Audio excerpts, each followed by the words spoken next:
வணக்கம். இன்றைக்கி நான் உங்கள்கிட்ட இந்த காணொலியில் ஷேர் பண்ணுற கண்டென்ட் என்னென்னு பார்த்திங்கன்னா,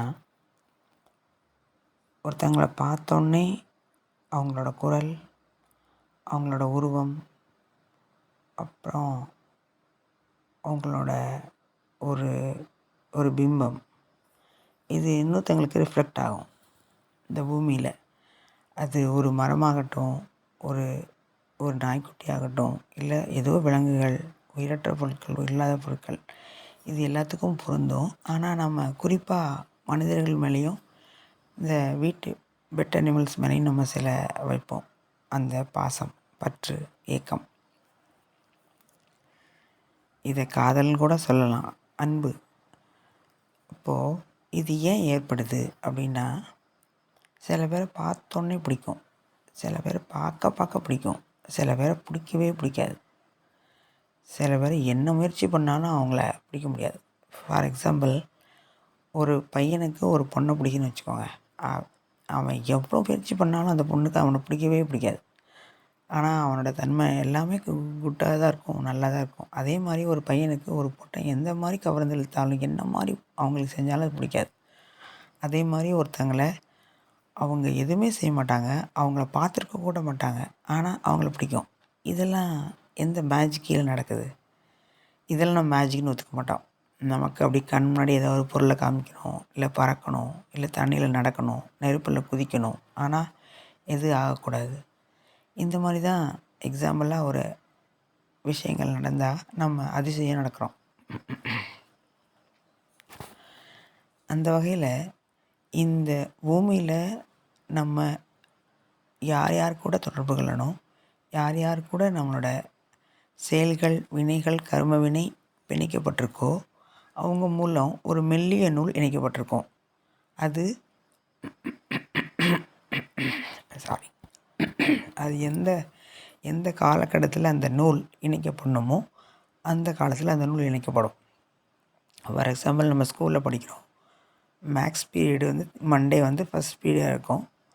அதே மாதிரி சயின்ஸ் பீரியடு 4th பீரியடாக இருக்கும். இது ஒரு ரூல்ஸ் போட்டு எப்படி ஒரு சிஸ்டமாக ஸ்கூல் நடக்குதோ அதே மாதிரி பர்டிகுலர் டைமில் பர்டிகுலர் மனிதர்கள் ஒருத்தங்களை மீட் பண்ணணும், அவங்களுக்கு சில செயல் செய்யணும். அந்த செயல் கொடுக்குறதா இருக்கும், இல்லை வாங்குறதா இருக்கும். கிவ்வரோ இல்லை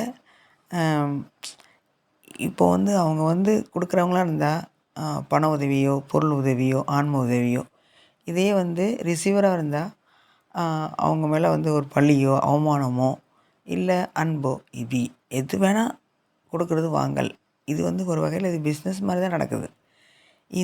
இந்த பிஸ்னஸ் தான் நம்ம டேலி பண்ணுறதுக்கு ஒரு வசதியாக இருக்கும். சமமாக இன்பமும் துன்பமும் அது கர்ம வினையே. சரிங்களா? அப்போது ஒரு குரல் ஒரு மனிதனுக்கு எவ்வளோ முக்கியம்? ஏன்னா இறைவன் ஒளி வடிவாக இருக்கான், இறைவன் நாத வடிவில் இருக்கான். அதே மாதிரி ஒரு பார்வை, ஒரு கண் அசைவில் ஒரு சாம்ராஜ்யத்தையே ஒருத்தங்க வீழ்த்த முடியும். ஒரு கடுகளவு ஒரு பார்வையோட வீச்சில் ஒருத்தவங்களோட மொத்த வாழ்க்கையும் தலைகீழாக மாற்ற முடியும். இது உணர்ந்தவங்களுக்கு தெரியும், கேள்விப்பட்டவங்களுக்கு இது புரியும். அதே மாதிரி தான் இறைவன் அந்த தன்மையை நமக்கு நயனம் கண்ணில் வச்சுருக்காரு. பார்த்தோன்னே ஒரு கர்மவினை தீருது பார்த்திங்களா? ஒருத்தங்களுக்கு பார்த்த உடனே அவங்களோட வறுமை ஒழியுது பார்த்திங்களா? பார்த்த உடனே அவங்ககிட்ட இருக்க கெட்ட எண்ணங்கள்லாம் ஒழிஞ்சுது பார்த்திங்களா? அதாவது அசுரத்தன்மையில் உள்ளவனையும் ஒரு சிறு பார்வை, அதாவது ஆன்மபலம் கொண்ட சித்தர் ரூபத்தில் இருக்க அந்த அந்த தெய்வீக சக்தி, அந்த ஒளி பொருந்திய ஒரு மனிதர், ஒரு ஒரு அரக்கத்தன்மையில் உள்ள ஒரு ஆன்மாவையோ மனிதனையும் பார்க்கும்போது அவர் பார்க்கும் சிறு கடைக்கண் பார்வையிலே அவங்க அந்த ஒரு எப்படி ஒரு பனி மாதிரி, சூரியனை கண்ட பனி மாதிரி விலகுன்னு சொல்லுவாங்கள்ல, அதே மாதிரி எப்படி நெருப்பு எரிஞ்சால் அந்த கற்பூரம் பார்த்தோன்னா அந்த கற்பூரம் எப்படி எரிஞ்சு அந்த காற்றோட காற்றா காணாமல் போயிடுதோ அது மாதிரி அவங்களோட வினைகள், அந்த கெட்டத்தன்மைகள் கரைஞ்சிரும். அப்போ எவ்வளோ பவர் இருக்குது பாருங்கள். இது எவ்வளோ மேஜிக். ஆனால் வெளியில் தெரியாது, ஆனால் உணர முடியும்.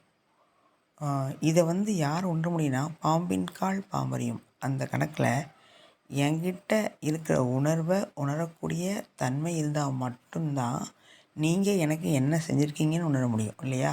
அதே மாதிரி தான் இந்த பிரபஞ்சம் செய்கிறத அந்த அளவுக்கு நம்ம விழிப்புணர்வாகவும் அந்த அந்த நிலைக்கு இறங்கி மட்டும்தான் நம்மளால் உணர முடியும்.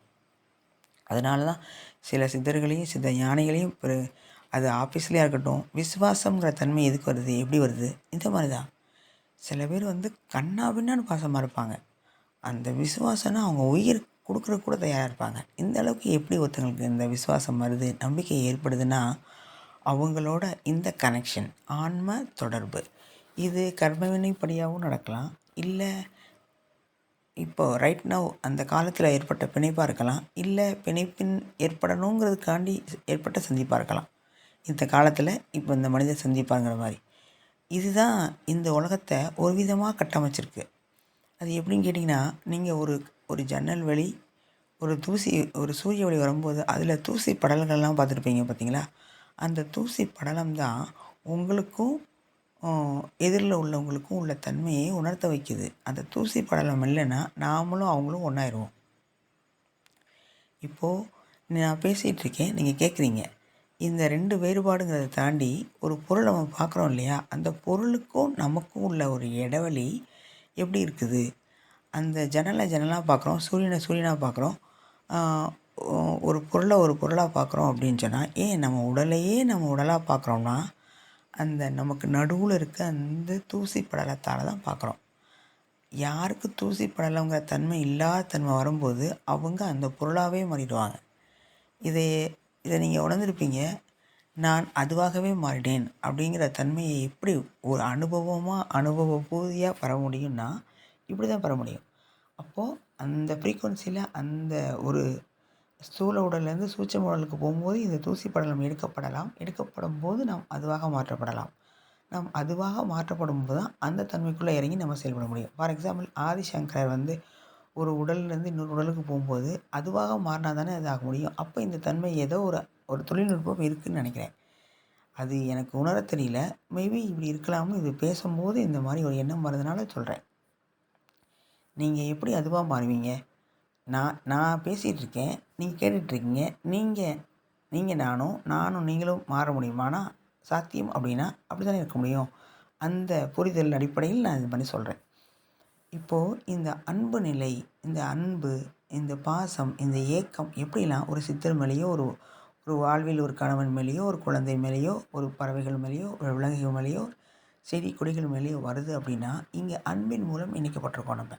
அன்பு அப்படிங்கிற பார்வை, அன்புங்கிறது வந்து அந்த அந்த தன்மை, அந்த தென்றல் மாதிரி இந்த ஆகாயம் மாதிரி இருக்கிற தன்மை நமக்கு பார்வை அப்படிங்கிற இந்த ஒளி மூலமும் அந்த குரலுங்கிற ஓசை மூலமும் நம்மளை வந்து எப்படி ஒரு மாலை வந்து கதம்ப மாலை கட்டுவாங்களோ அது மாதிரி பிணைக்கப்பட்டு நம்ம செயல்படுறோம். இது ஒரு விதமான நுண்ணிய தொழில்நுட்பம். சில குரல் கேட்டால் நம்ம ஆன்மா வந்து சிலிர்க்கும். சிலரோட பரிசம் தொட்டால் நம்மளோட உடல் வந்து நரம்புகள்லாம் ஒரு புத்துணர்ச்சி பெறும். இது எப்படி சாத்தியம்? ஒரு குழந்தைய நம்ம வாரி அணைச்சிக்கு கொஞ்சும்போது அது தங்கமே மயிலே முத்தை மணியேன்னு கொஞ்சும்போது ஒரு ஆனந்தம் எங்கிருந்து வருது? அந்த பொண்ணு சிரிப்பில் எப்படி நமக்கு மலர்ந்து போகுது? நம்ம துன்பமெல்லாம் எப்படி கரைஞ்சு போகுது? இந்த மாதிரி தன்மையும் ஒரு பெட் அனிமல்ஸ் பார்க்கும்போது அது நம்மளை நோக்கி வாழை ஆட்டிகிட்டு வரும்போதோ, நமக்கு ரியாக்ட் பண்ணும்போதோ, நம்மளை தேடும் போதோ, என்ன தேனியான ஒரு தவிப்பு இருக்கும்போதோ ஒரு தன்மை வருது இல்லையா? அந்த தன்மை எங்கேருந்து உருவாகுது? இது யார் உருவாக்குறா? இது நாமளே உருவாக்குறோமா? இது இயல்பாக வருதா? அப்படின்னு யோசித்து பார்க்கும்போது இது இயல்பாக தான் வருது. ஏன்னா இந்த பூமி இந்த இந்த இந்த இந்த பிரபஞ்சம் இப்படி தான் கட்டமைக்கப்பட்டிருக்கு. சமுதாயங்கிறது மனிதர்கள் செஞ்ச ஒரு கட்டமைப்பு. இந்த பிரபஞ்சம் செஞ்ச கட்டமைப்பில் நம்ம இப்படி ஒரு இணைக்கப்பட்டிருக்கோங்கிற உணர்வு இருந்தால் மட்டும்தான் இங்கே சாத்தியமாகும். நானும் ஒரு நாய்க்குட்டியும் சமமாக உணர முடியுது. நானும் எனக்கு எதிரில் இருக்க ஒரு மரமும் சமமாக உணர முடியுது. நானும் இந்த மலையும் சமமாக உணர முடியுது அப்படின்னா இங்கே அவனுக்குள்ளே உள்ளதான் எனக்கும், எனக்குள்ளே உள்ளதான் அவனுக்குன்னு வார்த்தையில் சொல்லிடலாம். புக்கில் எழுதுனதை படிச்சிடலாம். ஆனால் நான் அனுபவத்தில் எப்படி உணர்றது அப்படிங்கிறதுனா நான் இந்த அன்கண்டிஷ்னல் லவ், இந்த அன்பு மேலே செலுத்தணும். அன்பு மேலே செலுத்தும் போது காதல் மேல் காதல் கொள்ளும்போது நமக்கு இந்த நிலை உணர முடியும். இந்த நிலை உணர்ந்த போது எல்லாமே அன்புமயமாக தான் தெரியும். அதை தான் சர்வம் சிவமயம், சிவமே அன்பு.